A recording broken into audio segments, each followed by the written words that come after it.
الحمد لله نحمده ونستعينه ونستغفره ونؤمن به ونتوكل عليه ونعوذ بالله من شرور أنفسنا ومن سيئات أعمالنا من يهده الله فلا مضل له ومن يضلله فلا هادي له ونشهد أن لا إله إلا الله وحده لا شريك له ونشهد أن سيدنا وحبيبنا ومولانا محمدا عبده ورسوله أما بعد فأعوذ بالله من الشيطان الرجيم بسم الله الرحمن الرحيم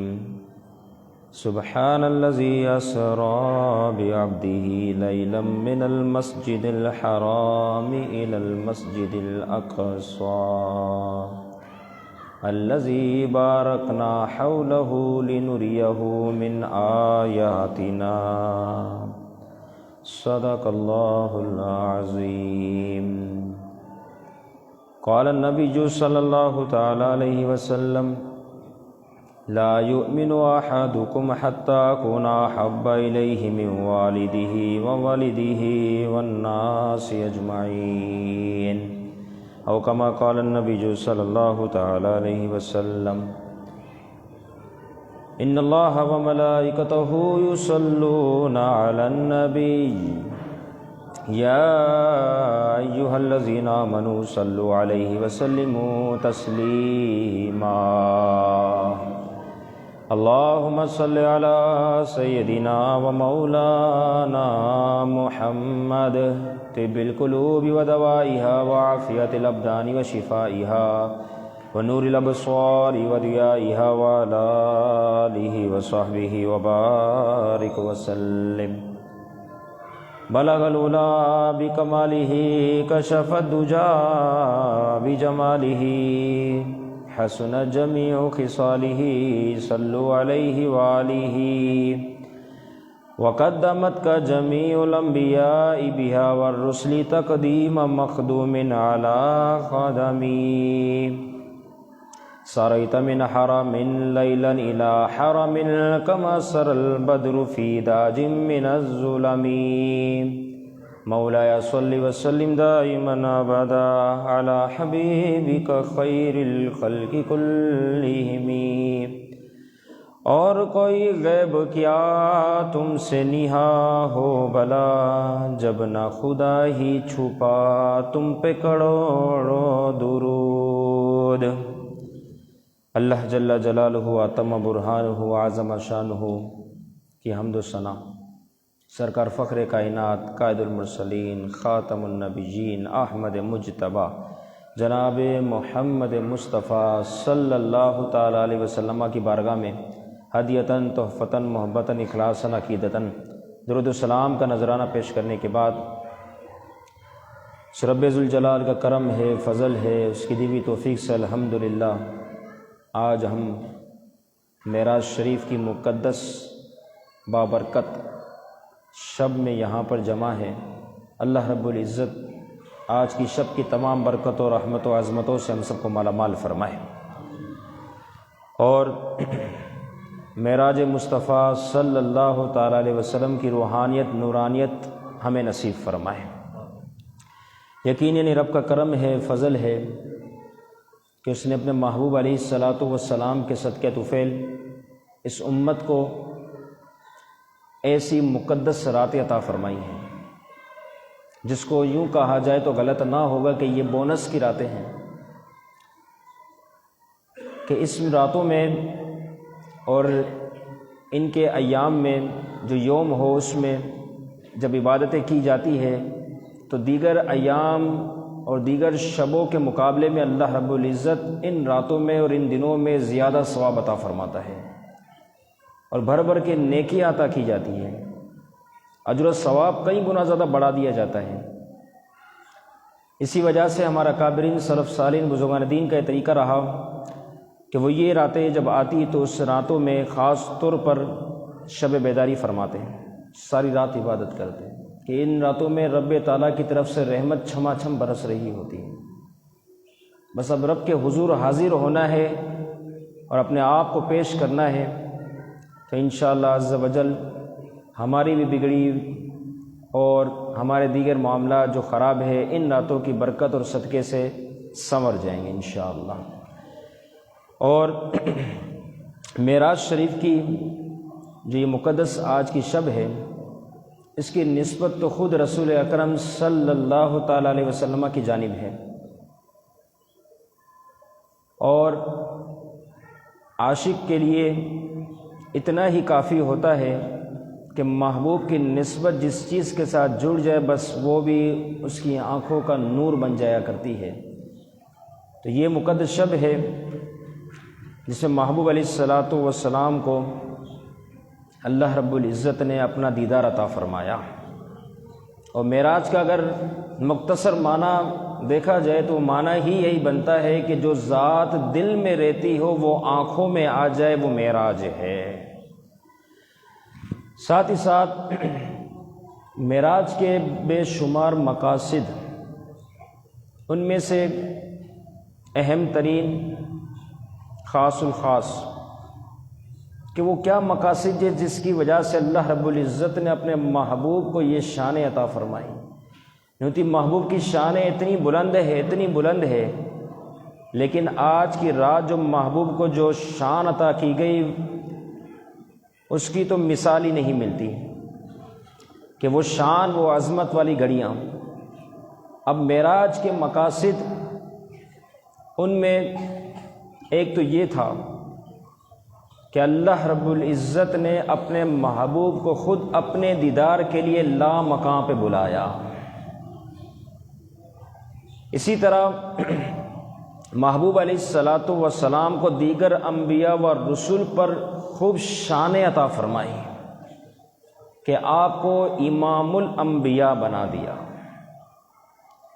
اور اسی طریقے سے ہم اللہ رب العزت کی وحدانیت کو جانتے ہیں، سمجھتے ہیں، اللہ ہے، ہم نے سنا ہے، ہم کلمہ پڑھتے ہیں، لیکن سننے کے اوپر ہم ایمان لائے اور ہم یہ سارا سلسلے جاری رکھے ہوئے ہیں۔ تو اللہ رب العزت نے کائنات میں آدم علیہ الصلاۃ والسلام سے لے کر حضور کی امت کے آخری فرد تک ایک ایسے شخص کو خاص فرمایا کہ باقی سارے کے سارے تو ایسے ہوں گے جو مجھے سن کر، میرے بارے میں جان کر وہ ایمان لے آئیں گے، لیکن ایک وہ ہوگا جو میرا اتنا محبوب ہوگا، اتنا پیارا ہوگا، جو دیکھ کر میرے سامنے وہ مسلمان اور کلمہ پڑھا ہوگا، اس نے مجھے دیکھا ہوگا ڈائریکٹ۔ تو یہ شان ہے آج کی شب کے حوالے سے۔ اور اسی طریقے سے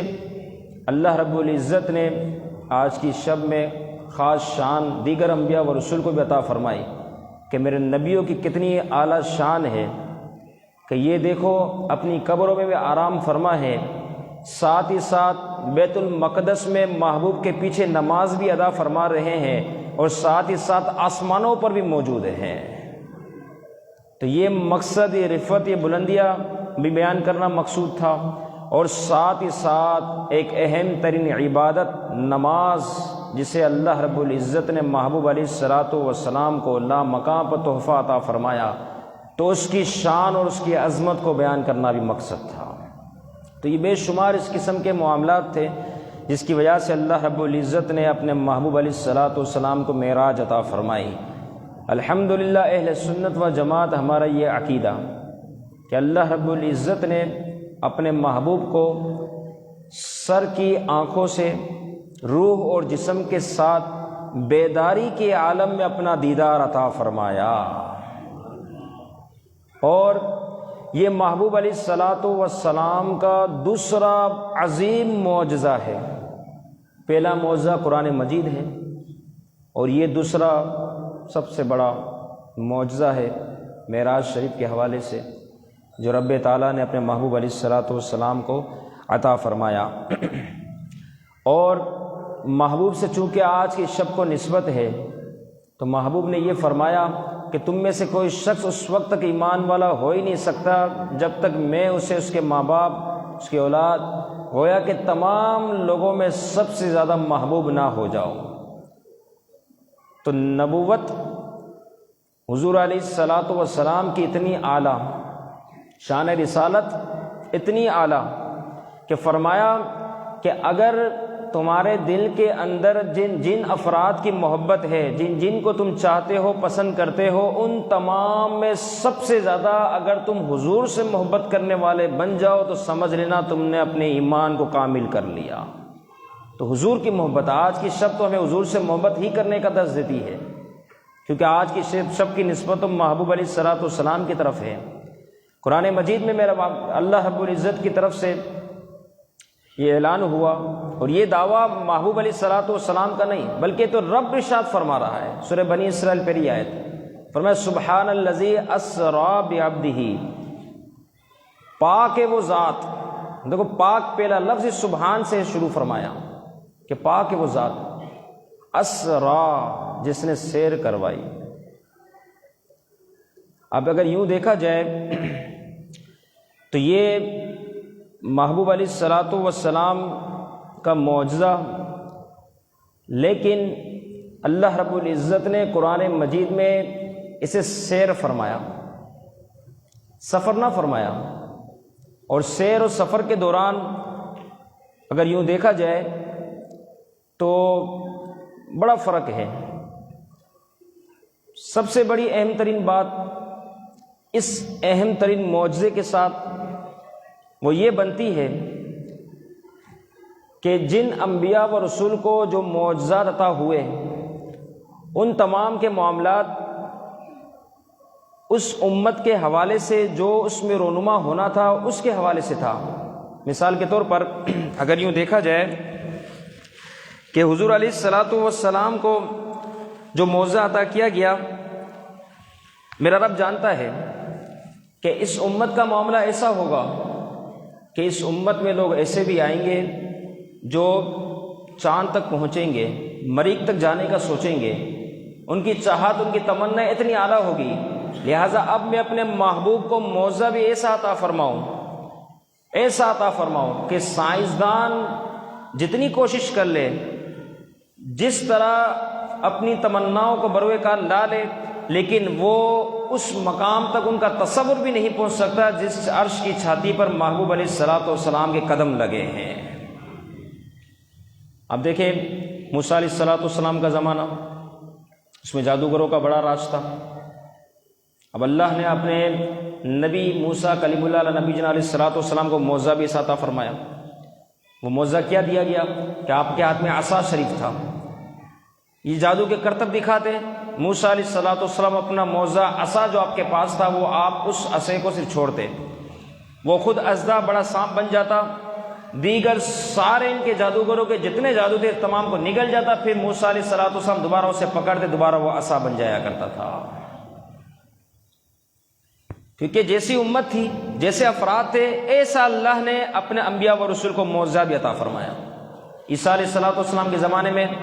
طب کا بڑا دور تھا، لوگ نہ جانے کیا کیا باتیں بناتے، تو اللہ نے اپنے محبوب یعنی عیسیٰ علیہ الصلاۃ والسلام کو معجزہ بھی ایسا عطا فرمایا۔ وہ کیا تھا کہ مادرزاد اندھا جو پیدائشی اندھا ہوتا یا جو برس کے مرض میں مبتلا ہوتا، عیسیٰ علیہ الصلاۃ والسلام اس پہ ہاتھ پھیرتے، اللہ رب العزت انہیں شفا عطا فرما دیتا۔ فرمایا تم مقابلہ کرو، تم اگر اپنے حوالے سے بہت ماہر ہو تو نبی کے معجزے کے ساتھ ذرا آ جاؤ، تمہارا ذہن، تمہارے تصورات، تمہارے خیالات اس جگہ تک پہنچ ہی نہیں سکتے، کیونکہ معجزہ کہتے ہی وہ ہے جو خیر کی عادت کام ہو، جو عقل جسے حیران ہو جائے کہ یہ کیا ہو گیا، ایسا بھی ہو سکتا ہے، معجزہ تو کایوں سے جاتا ہے۔ اب دیکھیں موسیٰ علیہ الصلاۃ والسلام کے حوالے سے جو بتایا گیا، عصا تھا نا، لاٹھی، اب وہ لاکھوں کی تعداد میں جو ان کے جادوگروں کے سانپ بنے ہوئے ہوتے، سیکنڈوں میں سب کو نکل جاتا، ایک منہ کھولتا سارے اندر آ جاتے، پھر موسیٰ علیہ الصلاۃ والسلام دوبارہ اسے پکڑتے، دوبارہ وہ عصا بن جاتا۔ تو اسی طریقے سے اللہ رب العزت نے اپنے محبوب علیہ الصلاۃ والسلام کو اس امت کے معاملات کے پیش نظر معاوضہ بھی ایسا عطا فرمایا تاکہ قرب قیامت تک، کیا قیامت تک، اختتام تک کوئی بھی شخص محبوب علیہ الصلوۃ والسلام کے اس معاوضے کا مقابلہ نہ کر سکے، کہ اس لامکان تک بلا کے اپنا دیدار عطا فرما دیا۔ تو فرمایا یہ محبوب علیہ الصلوۃ والسلام کی شان، فرمایا سر لامکان سے طلب ہوئی، سر لامکان سے طلب ہوئی، سوئے منتہا وہ چلے نبی، سوئے منتہا وہ چلے نبی، کوئی حد ہے ان کے عروج کی، کوئی حد ہے ان کے عروج کی، بلغ العلا بکمالہ، یعنی اللہ نے آپ کو اس بلندی اور مقام تک پہنچا دیا اپنے کمال کے ساتھ، اپنے کمال سے۔ تو فرمایا کہ جبریل امین علیہ الصلوۃ والسلام کے حوالے سے جبریل امین محبوب کی بارگاہ میں حاضر ہوئے۔ اب حکم دیا گیا کہ دروازے سے نہ جائیے گا، محبوب آرام فرما ہے۔ اب شان دیکھیں محبوب علیہ الصلوۃ والسلام کی، جبریل امین علیہ الصلوۃ والسلام کو حکم دیا جا رہا ہے کہ دروازے سے داخل نہیں نہ بلکہ چھت سے تشریف لانا ہے، تاکہ محبوب کی نیند میں خلل واقع نہ ہو، اور جب محبوب کے در پر حاضر ہو جاؤ تو محبوب کو جگانا نہیں ہے بلکہ اپنے ہونٹوں کو جو محبوب علیہ الصلوۃ والسلام کے قدموں پر لگانا ہے۔ جیسے جبریل امین علیہ الصلوۃ والسلام نے یہ عمل کیا، محبوب علیہ الصلوۃ والسلام بیدار ہوئے، آپ کی آنکھ کھلی، فرمایا جبریل علیہ السلام کیا معاملہ ہے؟ تو جبریل امین علیہ الصلوۃ والسلام نے عرض کیا رسول اللہ صلی اللہ علیہ وسلم، رب آپ کے دیدار کا مشتاق ہے، رب آپ کو دیکھنا چاہ رہا ہے، آپ کے دیدار کا مشتاق ہے۔ پھر محبوب علیہ الصلوۃ والسلام کے سینے کو چاک کیا گیا، دل کو آب زمزم دھویا گیا۔ پھر جبریل امین علیہ الصلوۃ والسلام خود فرماتے ہیں کہ میں نے محبوب علیہ الصلوۃ والسلام کے دل کو دیکھا تو میں کیا دیکھ رہا ہوں، میں حیران ہو گیا، میں رشک رشک کرنے لگا کہ محبوب علیہ الصلوۃ والسلام کے دل ایسا ہے کہ اس کے اندر دو آنکھیں ہیں جو دیکھتی ہے، جو دو کان ہیں وہ سنتے بھی ہے۔ یہ محبوب علیہ الصلوۃ والسلام کے دل کی کیفیت۔ کچھ لوگ بڑے پریشان ہو جاتے ہیں کہ یہ بھی بشر، وہ بھی بشر، یہ ہم جیسے، وہ ہم جیسے۔ آگے عقیدے کی بات بھی مزید آئے گی۔ یہاں جبریل امین علیہ الصلوۃ والسلام خود نورانی مخلوق فرشتے ہو کر یہ بات کہہ رہے ہیں کہ میں نے محبوب کے دل کو دیکھا، وہ دل کی تو کیا شان تھی کہ دو آنکھیں تھی جو دیکھتی ہے، دو کان تھے وہ سنتے بھی ہے، اور میں محبوب کا دل ہے۔ پھر اس کے بعد فرمایا سبحان الذی اسری بعبدہ، پاک ہے وہ ذات جس نے سیر کروائی۔ سفر اور سیر میں فرق بتا رہا تھا۔ سفر کہتے ہیں تیزی سے گزرنے والے کو، سیر کہتے ہیں جو آہستہ آہستہ ہو۔ سفر کیا ہے؟ جو چند منٹوں میں مکمل ہو، چند گھنٹوں میں ہو، لیکن جب سیر کہا جائے گا نا، اب بندہ رک رک کے آہستہ آہستہ تسلی کے ساتھ وہ کام کرے گا، کیونکہ اب اس کی سیر ہے۔ تو فرمایا ہم نے اپنے محبوب کو سفر نہیں بلکہ سیر کروائی۔ اور اس سیر کی کیا شان تھی، اس سیر کا کیا معاملہ تھا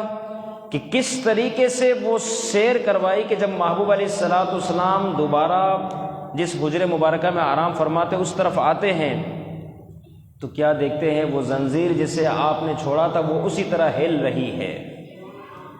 وہ پانی جو نالی میں بہہ رہا تھا وہ اب بہہ رہا ہے، اور وہ بستر جس سے گرم چھوڑا تھا ابھی تک وہ اپنی حالت پر گرم موجود ہے۔ فرمایا یہ سیر ہے، اس کی اتنی تیزی ہے، تو محبوب کے سفر کی شان کتنی اعلیٰ ہوگی۔ اسی کے تو علماء نے لکھا، یہ تو ہے عشق کی والی گفتگو، جس کو جو عشق نصیب ہو جائے۔ مفسر کرام نے، دیگر افراد نے، علماء دین نے اس حوالے سے لکھا کہ یہ سفر والا جو معاملہ ہے اور سیر والا معاملہ ہے کہ محبوب کا سیر اتنا تیزی ہے تو سفر کی کیا شان ہوگی۔ فرمایا جب حضور کا امتی حضور کو کسی حوالے سے پکارتا ہے تو محبوب اس وقت سیر کر کے نہیں آتے بلکہ سفر کی صورت میں وہاں پر تشریف فرما ہو جاتے ہیں۔ تو فرمایا یہ محبوب علیہ الصلوۃ والسلام کو جو امتی ہے، حضور کو اپنے امتی بڑے محبوب ہے۔ وہ الگ بات ہے کہ آج نقشہ ہی بدل گیا، حالات ہی بدل گئے، لوگوں نے اپنے اخلاقیات، اپنے طور طریقے، رہن سہن، لباس تک بدل دیا، لیکن محبوب کو اپنے امتی بڑے محبوب ہے۔ فرمایا سبحان الذی اسری بعبدہ، پاک ہے وہ ذات جس نے سیر کروائی بعبدہ اپنے بندے کو. اب دیکھیں یہ عبد کے بھی اشارہ کر دیا. قرآن چونکہ نور ہے، اس کا ایک لفظ نور سے بھرا ہوا ہے. فرمایا عبد ہی، فرمایا عبد، فرمایا بھی نبی جی نہیں فرمایا کہ حضور تو نبی ہے. سبحان الذی اسری بعبدہ، عبد فرمایا کیونکہ اللہ بھی جانتا ہے کہ بعد میں حضور ہی کے امتی ہوں گے، کچھ عجیب و غریبی باتیں کریں گے، اس لیے وہ بات رکھی نہ جائے کہ ان کی زبان دراز ہو. تو فرمایا بعبدہ، عبد کسے کہا جاتا ہے؟ روح و جسم کے مجموعے کو کہا جاتا ہے. نبی جی نہ فرمایا، فرمایا عبد ہی. اور عبد جب کہا جائے گا تو فوراً ذہن میں آئے گا عبد سے مراد روح بھی ہے، جسم بھی ہے. اس لفظ سے بھی پتہ چلتا ہے کہ اللہ نے اپنے محبوب کو روح و جسم کے ساتھ بیداری کے عالم میں اپنا دیدار عطا فرمایا. یہ بھی چیز بالکل واضح کرتی ہے. بہرحال یہ ہوا. پھر ہمارا عقیدہ اس حوالے سے تو میں ذکر کر چکا. امام احمد بن حنبل کروڑوں حنبلیوں کے امام، ان سے کسی نے پوچھ لیا کہ کیا اللہ رب العزت نے اپنا دیدار اس طریقے سے کروایا جس طرح لوگ بولتے ہیں؟ تب ان کے الفاظ کیا تھے؟ آپ فرماتے راہ حتی ینقطع نفسہ. فرمایا کہ جب ان سے پوچھا گیا تو انہوں نے ایک سانس میں کئی مرتبہ یہ لفظ دہرا لیا کہ ہاں اللہ نے اپنے محبوب کو اپنے پاس بلا کے اپنا دیدار عطا فرمایا. پھر یہ بات بولی، پھر یہ بات بولی، پھر یہ بات بولی، یہاں تک کہ ان کا سانس پھول گیا. پھر آگے آپ فرماتے ہیں اللہ رب العزت نے اپنے محبوب کو بلایا ہی تھا دیدار کرنے کے لیے، تو دیدار سے بھی عطا فرمایا، یعنی شرف عطا فرمایا. یہ بہت بڑے وقت کے امام ہیں، ان کی یہ شان ہے جنہوں نے اس حوالے سے گفتگو کی. آگے فرمایا من المسجد الحرام الی المسجد الاقصی. فرمایا مسجد حرام سے مسجد اقصی تک اب سفر کی ابتدا ہو رہی ہے. سبحان الذی اسری بعبدہ. فرمایا لیلا من المسجد حرام الی المسجد اقصی. وہ رات کا حصہ تھا جس میں اللہ رب العزت نے اپنے محبوب کو مسجد حرام سے مسجد اقصی تک سفر کروایا. اب یہ لفظ تو قرآن میں موجود ہے، الیاذ باللہ ثم الیاذ باللہ، جس نے انکار کیا دائرہ اسلام سے باہر، کہ رب فرما رہا ہے کہ میں نے یہ دیدار کروایا اور میں نے اس طریقے سے سفر کروایا. لیلا من المسجد حرام الی المسجد اقصی، مسجد حرام سے مسجد اقصی تک کا جو سفر ہے وہ قرآن میں موجود ہے. باقی مسجد اقصی سے پہلا آسمان، پہلے آسمان سے 7 آسمان، پھر اس کے بعد سدرۃ المنتہا، پھر لا مکان تک. یہ حدیثوں میں اس کا حوالے سے بے شمار حدیث مبارکہ موجود. تو فرمایا مسجد حرام سے مسجد اقصی تک محبوب علیہ الصلوۃ والسلام کو لے جایا گیا. اب اگر یوں دیکھا جائے کہ مسجد حرام سے براق سواری پر محبوب علیہ الصلوۃ والسلام کو لے جایا گیا، اور یہ براق سواری کیا تھی کہ جہاں نظر پہنچتی ہے وہاں اس کا پہلا قدم ہے. کتنی تیزی اس سواری میں. اب دیکھیں نا آپ، ہماری آنکھوں کا عالم، حالانکہ آنکھ اس کے اندر کالا گول دائرہ بنا ہوا ہے، اس گول دائرے کے اندر ایک نقطہ ایک آنکھ میں، ایک نقطہ ایک آنکھ میں وہ نور کا ہے. ٹوٹل کتنے ہوئے؟ 2 نقطے، فقط نقطہ. لیکن اس ایک ایک نقطے کی یہ شان ہے کہ جب بندہ اپنی نظروں کو اٹھاتا ہے نا آسمان کی طرف، تو کہاں پہنچتی ہے اس کی نظر؟ ڈائریکٹ آسمان کا. کلر بھی نظر آ رہا ہے آسمان کا، دیکھنے کی بات ہے، فوراً اس کو آسمان نظر آ جائے گا. تو اس ایک ایک نقطے کی یہ نور کی برکت ہے کہ اسے دیکھنے والا جب دیکھتا ہے تو نہ جانے کتنا اوپر آسمان اس کو آسانی سے نظر آ جاتا ہے. تو فرمایا جس نقطے کا جو نور ہے اس کی یہ شان ہے کہ وہ دیکھے تو اسے آسمان نظر آ جائے. تو جو سراپا نور ہو اس کے نور کی کیا شان ہوگی، وہ کتنے نورانی ہوں گے اور کس قدر ان کی شان ہوگی. فرمایا اتنی تیزی سے محبوب علیہ الصلوۃ والسلام کا سفر جاری ہے، براق کی سواری اتنی تیز ہے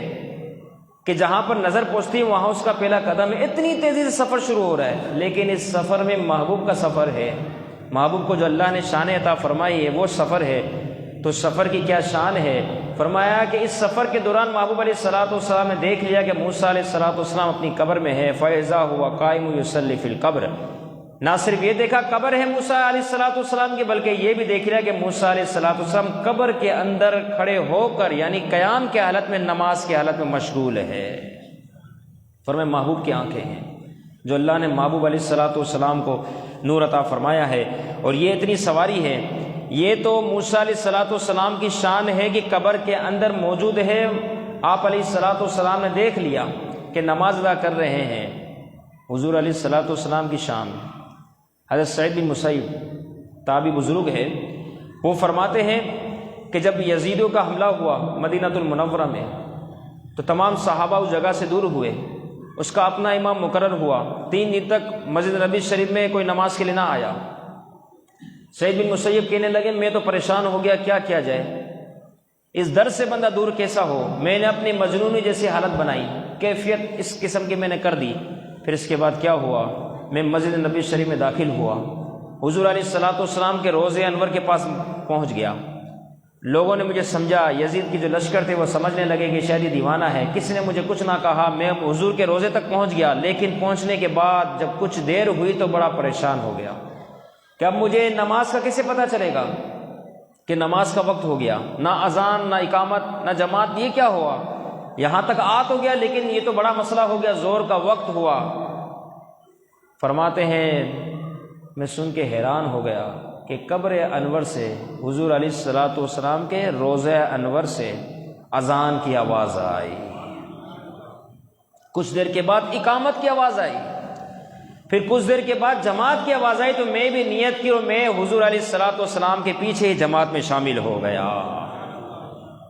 شان دیکھیں محبوب علیہ الصلوۃ والسلام کی، اللہ نے کتنی شان رفعت بلندیاں اپنے نبی کو، اپنے محبوب کو عطا فرمائی ہے۔ تو فرمایا یہ جس طرح موسیٰ علیہ الصلوۃ والسلام کی شان ہے، اس طریقے سے ان کی شان ہے۔ فرمایا جو کہے تجھ کو مردہ، مردہ ہے واللہ، تو زندہ ہے واللہ، تو زندہ ہے واللہ۔ اچھا یہاں ایک اور سوال بھی ذہن میں آتا ہے کہ اللہ رب العزت نے فرمایا من المسجد الحرام الی المسجد الاقصی، مسجد حرام سے ہم لے گئے اپنے محبوب کو مسجد اقصی تک، تو میرا رب چاہتا تو مسجد حرام سے ڈائریکٹ آسمانوں پر بلا لیتا، لیکن مسجد اقصی تک لے جایا گیا۔ تو یہ بات یاد رکھے اس حوالے سے کہ انبیاء و رسول کی یہ دعائیں تھیں، ان کی تمنائیں تھیں، ان کی آرزویں تھیں، اے اللہ جس پر تو اپنی نبوت کا دروازہ بند کرے گا، جسے تو خاتم النبیین کا لقب عطا فرمائے گا، جس کی شان تو نے اتنی بلند کی، جسے تو نے تمام انبیاء و رسول میں اپنا محبوب بنایا، جس کی امت کو تو نے اتنی شان عطا فرمائی، اے اللہ ہم یہ چاہتے ہیں کہ ہم بھی اس ہستی کا دیدار کریں اور ان کی اقتداء میں نماز کو ادا کریں، یہ ہماری چاہت ہے، اللہ تو اس دعا کو قبول فرما۔ تو یہ انبیاء و رسول کی چاہت تھی، اللہ رب العزت نے اس دعا کو قبول فرمایا اور محبوب کو مسجد حرام سے مسجد اقصی تک پہنچایا۔ فرمایا یہ ان کی شان ہے۔ اور جبریل امین علیہ الصلوۃ والسلام پھر آسمانوں کا سفر شروع ہوا، آگے بڑھتا رہا سلسلہ۔ پہلے آسمان پر آدم علیہ الصلوۃ والسلام سے ملاقات ہوئی، دوسرے آسمان پر یحییٰ و عیسیٰ علیہم السلام سے ملاقات ہوئی، تیسرے آسمان پر یوسف علیہ الصلوۃ والسلام، چوتھے آسمان پر ادریس علیہ الصلوۃ والسلام، پانچویں آسمان پر ہارون علیہ السلام، چھٹے آسمان پر موسیٰ علیہ السلام، اور ساتویں آسمان پر ابراہیم علیہ الصلوۃ والسلام سے ملاقاتیں ہوئی۔ اب میں ایک ایک کی تفصیل میں اس حوالے سے نہیں جاتا تاکہ واقعے کو وقت پر جو مقررہ وقت ہے اس پر جو ہے مکمل کیا جا سکے۔ اب یہ 7 آسمان ہے نا، پھر حضور علیہ الصلوۃ والسلام کا جو سفر ہے اس کی الگ الگ کیٹیگریاں ہیں، الگ الگ سواریاں ہیں۔ مسجد اقصی سے آسمان تک، کیونکہ یہاں سے مسجد حرام سے مسجد اقصی تک تو براق کی سواری میں تشریف لے گئے، پھر مسجد اقصی سے پہلے آسمان تک نور کی سیڑھی پر محبوب سوار ہوئے،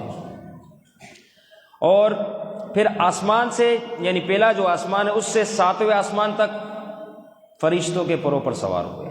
دیکھ آپ سبحان اللہ کہیں گے نا مزہ آ جائے گا پھر انشاءاللہ، کیونکہ یہ بات اتنی اعلیٰ ہے، خاموشی سے سننا عاشقوں کا طریقہ نہیں، ان کو تو دل پہ بات لگتی ہے، محبوب کی بات ہو رہی ہے نا۔ اور آج کی شب یہ وہ ہے جس میں یہ واقعے جو ہے، یہ واقعات خاص طور پر محبوب کے فضائل کو بیان کیا جائے کہ اللہ نے ہمیں ان میں سے کیا ہے کہ ان راتوں کو ہم سجاتے بھی ہیں، مسجدوں کو آباد بھی کرتے ہیں، اور خاص طور پر ان راتوں میں جو معاملات ہوئے ہیں ان کو تفصیل کے ساتھ بتاتے بھی ہیں کہ یہ سارے معاملات ہیں، یہ عشق کو بیدار کرنے والی ساری باتیں ہیں۔ میں دوبارہ عرض کرتا ہوں اسٹارٹ سے، مسجد حرام سے مسجد اقصی تک براق کی سواری میں محبوب نے سفر فرمایا، پھر مسجد اقصی سے پہلے آسمان تک جسے معراج کہا جاتا ہے اس میں نور کی سیڑھی پر محبوب سوار ہوئے، پھر پہلے آسمان سے 7ویں آسمان تک جو سواری ہوئی وہ فرشتوں کے پروں پر سوار ہوئے، پھر 7ویں آسمان سے سدرۃ المنتہا تک کوئی عام بات نہیں، جبریل امین علیہ الصلوۃ والسلام کے پروں پر سوار ہوئے ہیں۔ اور پھر وہاں پر ایک موقع ایسا آیا کہ اب سدرۃ المنتہا پر پہنچنے کے بعد، اب یہ دیکھیں عقیدے کے حوالے سے گفتگو، وہاں پر پہنچنے کے بعد جبریل امین علیہ الصلوۃ والسلام عرض کرنے لگے، یا رسول اللہ صلی اللہ علیہ وسلم، اب اگر بال کے برابر میں آگے بڑھا سدرۃ المنتہا سے، یہاں سے ذرہ برابر میں بال کے برابر، بال کیا شے رکھتا ہے، اس میں موٹائی کتنی ہے، بال کے برابر میں آگے بڑھا تو یہ جو نورانی معاملات ہیں، تجلیات والے معاملات ہیں، ان کی وجہ سے میرے پر جھل جائیں گے، اب میں آگے نہیں بڑھ سکتا ہوں۔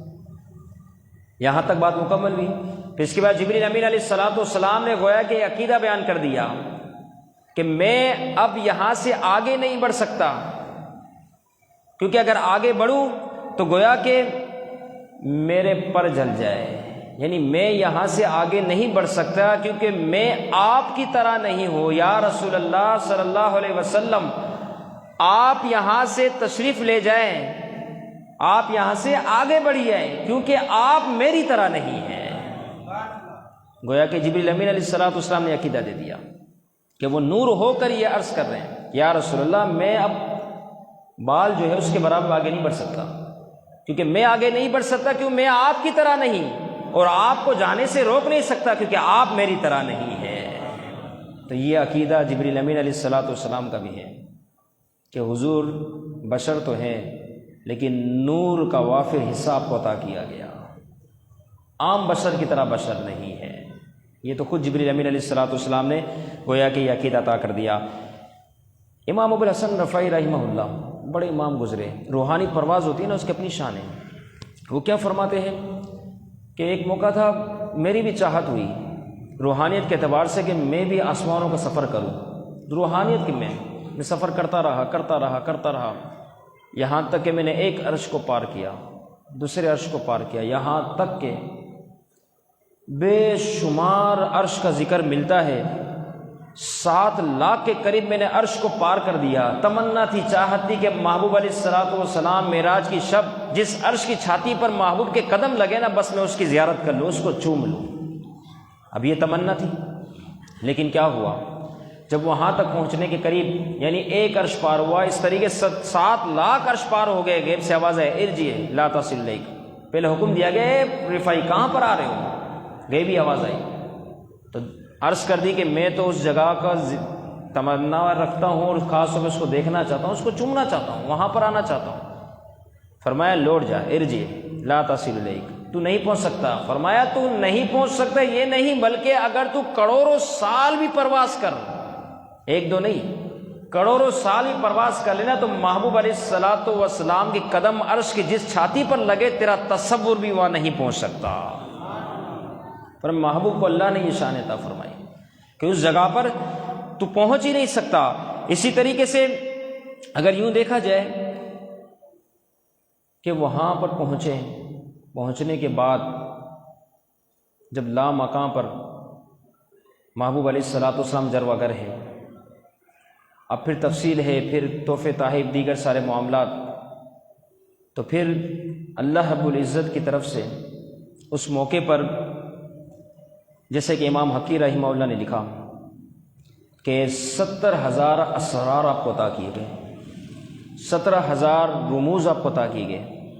70,000 آپ کو حکایت عطا کی گئی۔ محبوب علیہ الصلوۃ والسلام کو اتنا بھر بھر کے عطا کیا گیا، بھر بھر کے دیا گیا لا مقام میں بلا کر۔ پھر بعد میں اللہ رب العزت کی طرف سے یہ اعلان ہوا ہے محبوب یہ تو وہ چیزیں تھی جو میں نے خود تجھے عطا فرما دی، لیکن یا محمد بما اشرفک، اے محبوب اب تو بتا تجھے اور کیا چاہیے، تو بتا تجھے بما اشرفک، محبوب تو بتا۔ تو یہی وہ آج کی شب ہے، یہی وہ شب ہے کہ محبوب علیہ الصلوۃ والسلام نے ان جیتی جاگتی آنکھوں سے رب کا دیدار کیا۔ اب اللہ رب العزت فرما رہا ہے یا محمد بما اشرفک۔ اب دیکھو نا، آپ کو اختیار دیا جائے مانگو، کوئی مجھے اختیار دے مانگو، ہم اپنی سوچ کے مطابق کیا گفتگو کریں گے، جتنی ہماری سوچ ہے اس کے تحت ہماری بات ہوگی بس۔ لیکن محبوب علیہ الصلوۃ والسلام نے اس سوال کا کیا جواب عطا فرمایا؟ رب کی بارگاہ میں کیا عرض گزار کیا؟ اے اللہ، میری بھی تمنا ہے، تو چاہتا ہے میں اب بات کروں، میں بتاؤں، میری بھی تمنا ہے، میری بھی آرزو ہے۔ اب وہ کیا آرزو تھی؟ اے اللہ، مطاف ہو، نماز کی صورت میں قیام ہو، رکوع میں ہر جگہ میں نے یہ پکارا، چاہے طائف کے میدانوں میں ہو، طائف کی گلیوں میں ہو، بدر کا میدان ہو، احد کا پہاڑ ہو، جہاں جہاں میں تھا وہاں تک میں نے ایک ہی بات کہی کہ اللہ تو میرا رب ہے۔ ہر جگہ پر لوگوں کو بھی یہ سکھایا، لوگوں کو بھی بتایا، اے اللہ تو میرا رب ہے، مولا میری یہ تمنا ہے کہ آج تو یہ کہہ دے کہ اے محمد تو میرا بندہ ہے۔ آج میری یہ چاہت ہے، تو یہ پکار دے۔ بما اشرفو کا جب رب کی طرف سوال ہوا کہ بس آپ بتائیں اب آپ کو اور کیا چاہیے، تو حضور علیہ الصلوۃ والسلام عرض کیا، اللہ اب تو یہ اعلان کر دے کہ تو میرا بندہ ہے۔ تو محبوب علیہ الصلوۃ والسلام کی وہ شان ہے، فرمائے سریت من حرام لیلا الی حرام کما سر البدر فی داج من الظلام۔ کتنی پیاری بات امام شرف الدین بوصیری رحمہ اللہ نے لکھا، 294 ہجری آپ کی وفات ہے۔ کیا لکھتے ہیں؟ فرمایا کہ ایک منظر آپ نے کھینچا کہ محبوب علیہ الصلوۃ والسلام نے مسجد حرام سے مسجد اقصیٰ، پھر اس کے بعد 7 آسمان، پھر سدرۃ المنتہا، پھر لا مکان تشریف لے کے فرمایا کس طرح؟ آپ فرماتے اس طرح جس طریقے سے 14ویں کا چاند رات کی تاریکی میں، رات کے اندھیرے میں نور بکھرتے ہوئے جاتا ہے، اس طریقے سے محبوب علیہ الصلوۃ والسلام نے یہ تمام سفر ادا فرمائے ہیں، نور کو بکھرتے ہوئے۔ سریت من حرام، فرمایا اس طریقے سے سفر ہوا ہے، اس طریقے سے محبوب علیہ الصلوۃ والسلام کی سیر ہوئی ہے۔ اور یہاں پر ساتھ ہی بات میں عرض کرتا چلوں کہ بڑا مشہور و معروف سوال سے ہم سنتے رہتے ہیں، قبل اس کے کہ وہ بات کروں، اس آیت کے ایک اور جز فرمایا الذی بارکنا حولہ، کہ ہم نے اس کے ارد گرد برکتوں کو رکھ دیا۔ اب آپ یہ دیکھیں مسجد اقصیٰ شریف ہے، اب یہاں کی بات کریں مسجد کے اندر برکت ہوگی مسجد کے باہر؟ یقیناً مسجد کے اندر برکت کی بات ہے، لیکن اللہ رب العزت فرماتا ہے الذی بارکنا حولہ، ہم نے مسجد اقصیٰ شریف کے ارد گرد بھی برکتوں کو رکھ دیا۔ حالانکہ مسجد کے باہر تو پاک ناپاک ہر شخص چکر لگا سکتا ہے،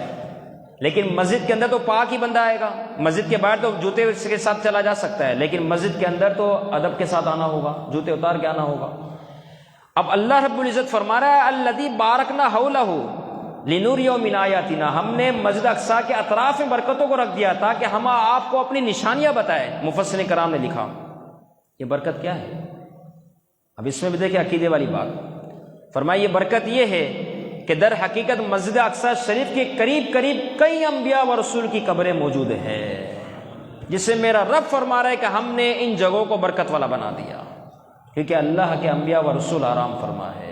تو جہاں محبوب مقربین آرام فرما ہوتے وہ جگہ برکتیں والی بن جایا کرتی ہے۔ اسی وجہ سے علماء نے لکھا کہ اولیاء کاملین کے مزارات پر جائے اور وہاں پر پہنچ کر دعا کی جائے تو ان کے قرب جوار میں اللہ تعالیٰ دعاؤں کو جلد قبول فرما لیتا ہے۔ اور پھر وہ مشہور واقعہ 50 نماز عطا کی گئی، تو محبوب کی طرف سے جو یہ محبوب کو تحفہ عطا کیا گیا، پھر موسیٰ علیہ الصلوۃ والسلام کی بارگاہ میں آتے چھٹے آسمان پر، موسیٰ علیہ الصلوۃ والسلام فرماتے ہیں، عرض کرتے ہیں یا رسول اللہ، اے اللہ کے محبوب جائیے، میری امت پر 2 نمازیں تھیں انہوں نے وہ بھی ادا نہ کی، تو آپ کی امت 50 نمازیں کیسے پڑھے گی؟